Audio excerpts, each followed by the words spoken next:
Hello mga ka-teenage, tuturuan ko kayo ngayon kung paano kumita sa Shopee kahit sa pag-share lang ng link. Punta lang kayo dun sa Shopee Affiliate Program at dun sa account nyo. Kung meron na kayong Shopee account ay madali na lang to. Dito sa aking shop ay meron na akong mga inad na collection. Kahit wala akong hawak na item ay pwede pa rin akong kumita. Pwede ka rin ditong humingi ng mga free sample. Kaso nga lang sa mga free sample ay hindi na muna ako aasa dahil maliit pa lang ang followers ko dito sa Shopee.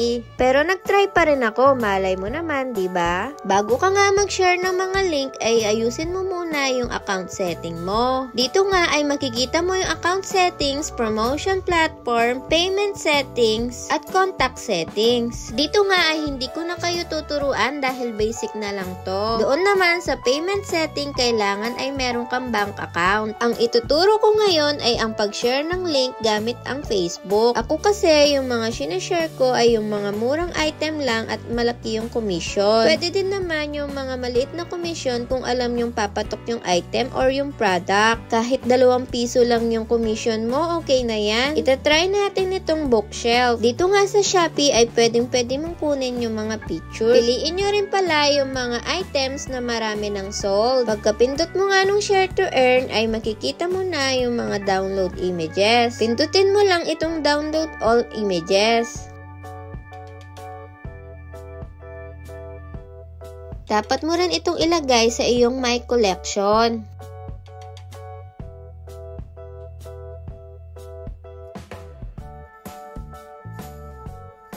Naglalagay ako ng categories para magandang tignan at para sama-sama na rin yung mga parehong product.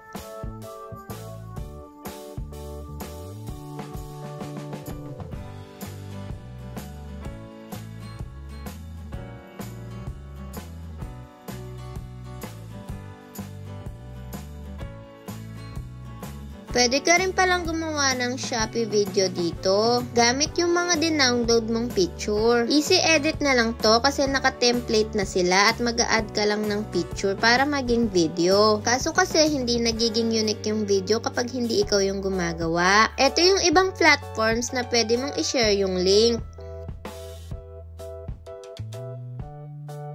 Pindutin nyo lang yung copy link dun sa baba. And then, lipat na kayo sa Facebook. Kung meron kayong page ay pwede yon.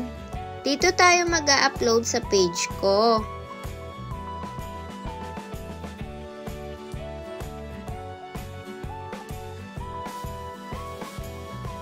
Eto na yung mga samples na ginawa ko.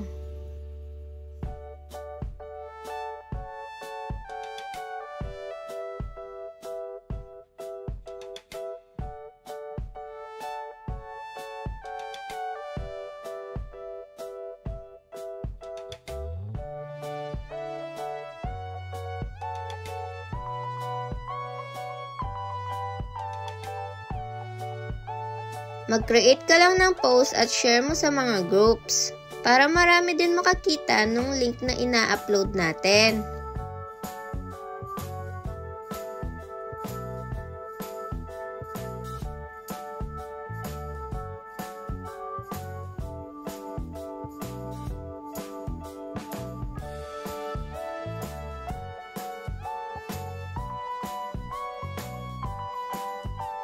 At dito naman, pipiliin mo yung mga best picture na i-upload mo. Mas maganda yung walang maraming sulat.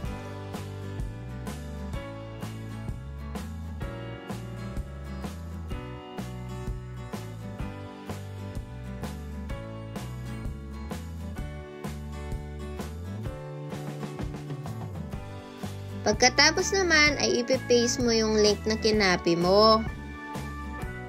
At maglagay ka lang din ng magandang caption. Kahit short lang yan ay okay na.